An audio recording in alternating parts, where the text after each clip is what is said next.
Ladies and gentlemen, boys and girls, children of all ages, this is Hopeful Chewbacca back at the Church of Chewbacca, and today we're going to go over the Team of the Week for March 3rd, give an overview of the lineup, what all the cards are, kind of explain why maybe EA Sports put together the lineup, why they didn't, because sometimes they got like wingers at center and whatnot, it just makes no sense. On top of that, we're going to take some of the better cards and give them an in-depth review. Let's get into it.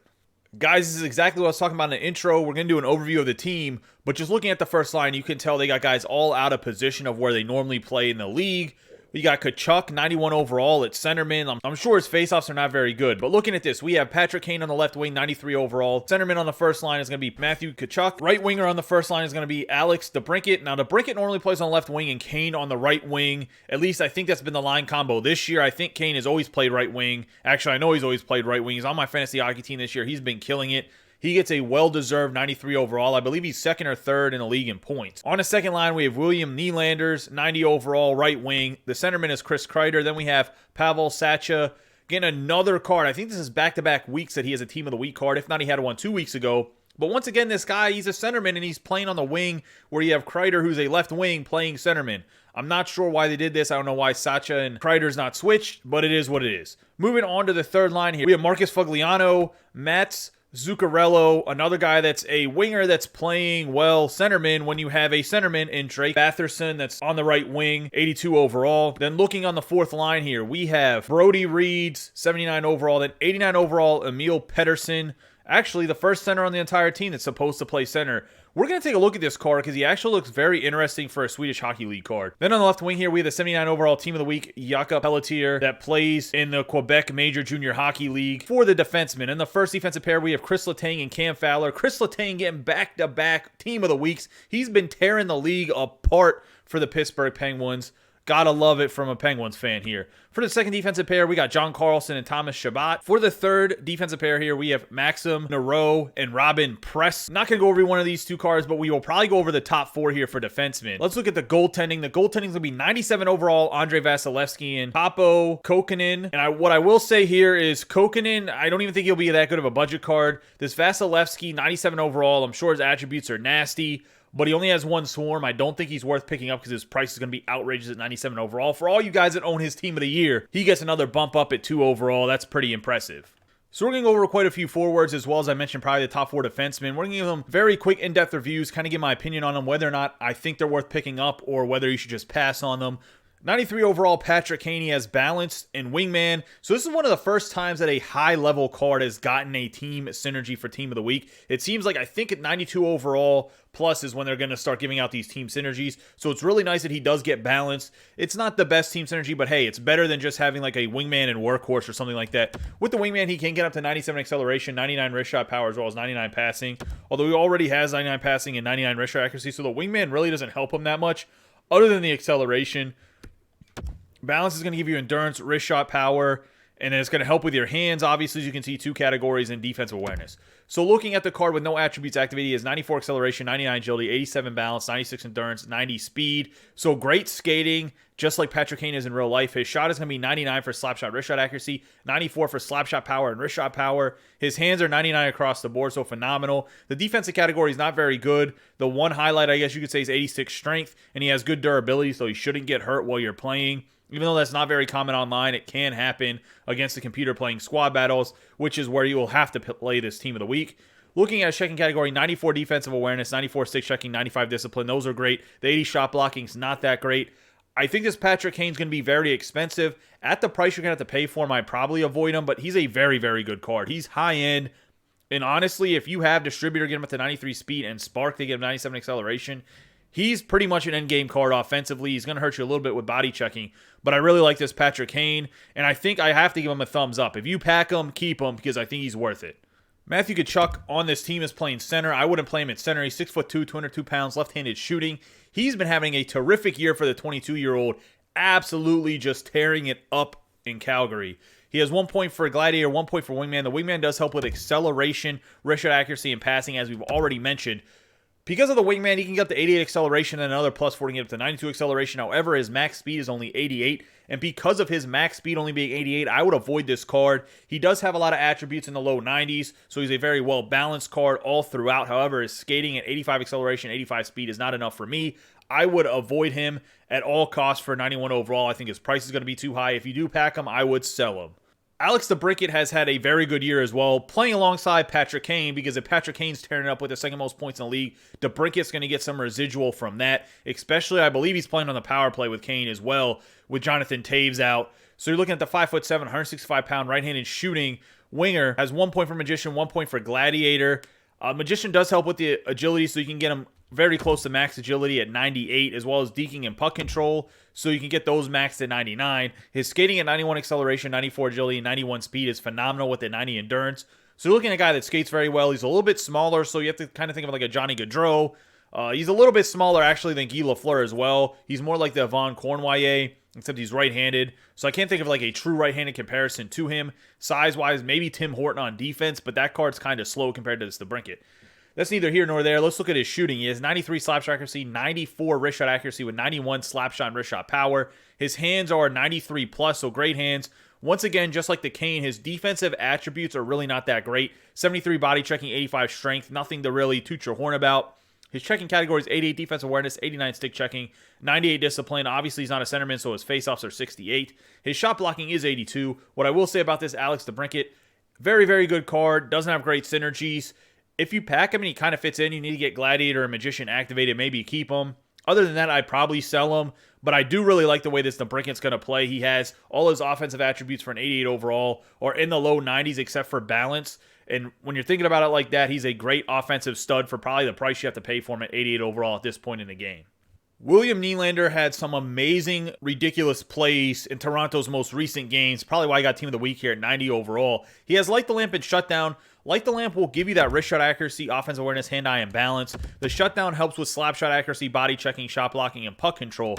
What I will say is Nylander's cards play very well for me, but a 6 foot tall, 196 pounds right-handed shooting. You're getting a very fast winger. He has 90 acceleration, 97 agility, 90 speed, 91 endurance, so those are great numbers. 88 balance is the low here on his offensive categories, just like the balance was the low for the DeBrincat that we just went over. They're both relatively smaller guys, although Nylander does have almost 5 inches on him. So you're looking at the shooting here, 93 slap shot accuracy, 93 wrist shot accuracy with 92 for the slap shot and wrist shot power. His hands are going to be 96 across the board, except for hand-eye is going to be 94. Once again, another guy that doesn't body check well at 80 body checking, but 88 strength is a good strength number. 90 defensive awareness, 90 stick checking, 95 discipline. He has 87 faceoffs. He's not really a centerman, but he can play center if needed at 87 faceoffs. 75 shot blocking. He reminds me of the poor man's right-handed version of the 93 overall Patrick Kane with different synergies. They are roughly the same, except if you just added +3 to all of Nylander's attributes, you would get pretty much what Patrick Kane is, just at a right-handed version. Another guy, if you get him, he fits your synergies, keep him. If not, sell him.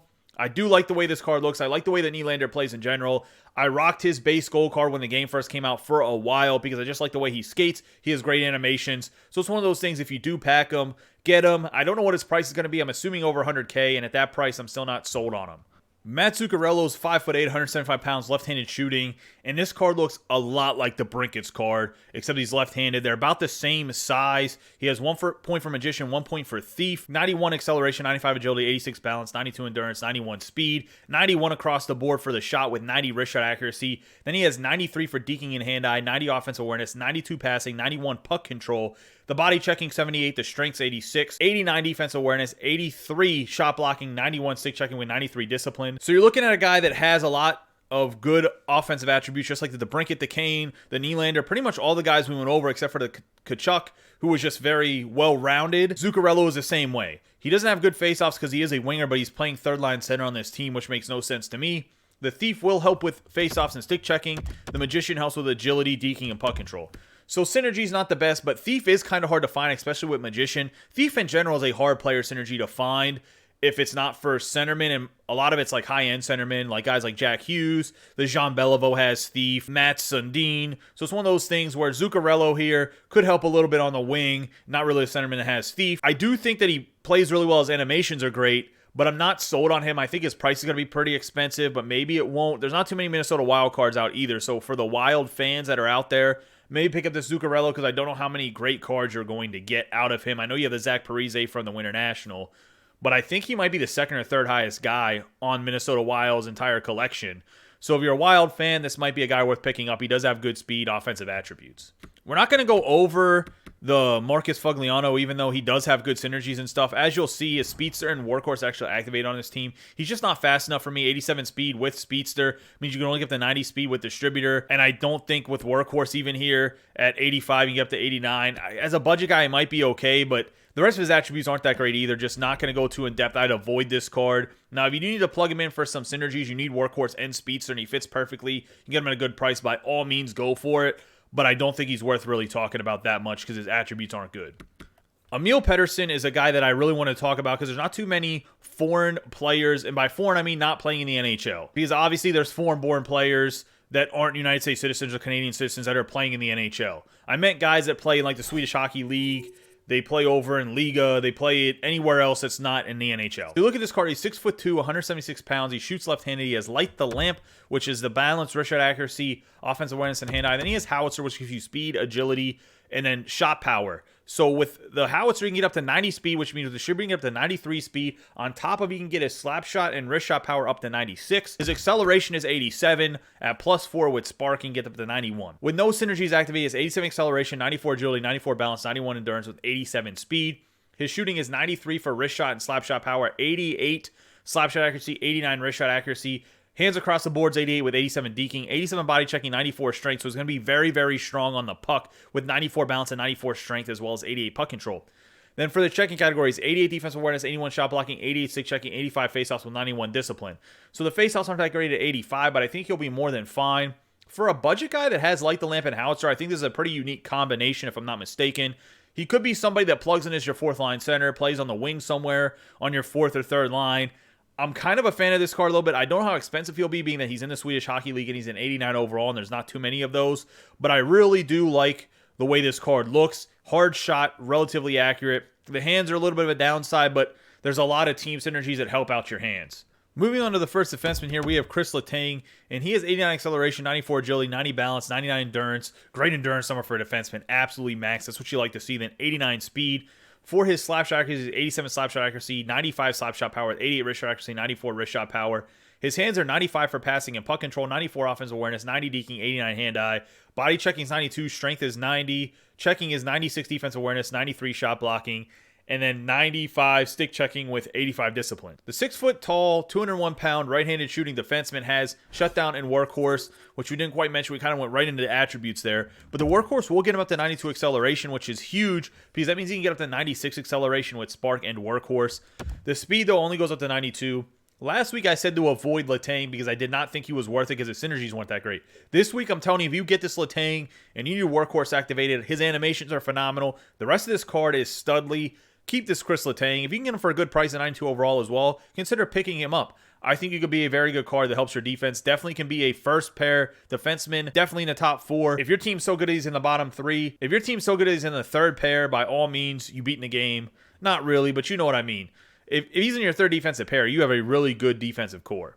Cam Fowler is in the same boat as the Kris Letang. 6'1", 207 pounds, left-handed shooting. He has shutdown and wingman. So pretty much the same synergies, except for wingman gives you acceleration, wrist shot accuracy, and passing, compared to the workhorse gives you acceleration, balance, and endurance. He has 88 acceleration, 92 agility, 92 balance, 96 endurance with 89 speed. His shot is 93 slap shot power, 92 wrist shot power. He has 87 wrist shot accuracy, 86 slap shot accuracy. His hands are 93 passing and puck control, 87 hand-eye, 92 offensive awareness, 89 deking. Then he has 86 body checking, 91 strength. His checking categories will be 91 defensive awareness, 89 shot blocking, 92 stick checking with 94 discipline. Very good defenseman, just like the Kris Letang. What I will say, he needs to have wingman activated, just kind of like the Kris Letang need to have workhorse activated. Another guy, if you pack him and he fits into a team that needs wingman and shutdown, by all means keep him. If not, I would sell him. This John Carlson, 6'3", 250 pounds, right-handed shooting, and I would avoid him. 87 speed, 83 acceleration for a 93 overall. I don't think it's worth it. He has no player synergies that help him, which means he can only max out at 90 speed and 91 acceleration. I don't think that's enough for this John Carlson. He has very good attributes across the board besides that. I don't want to get it too in-depth because I just don't feel like talking about how good the card is besides his skating. Without that skating for a 93 overall, you're going to pay way too much money. I would sell him if you pack him. I wouldn't go out and buy him either.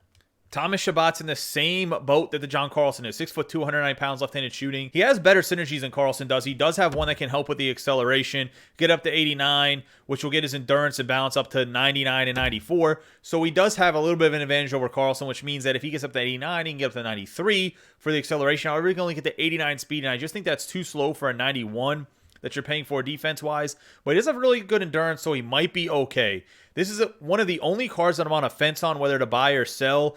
If you are an Ottawa Senators fan, I know the Senators have not been that great this year, so you're just looking for a card like, hey man, I just really want an Ottawa Senator. This Chabot might be the guy.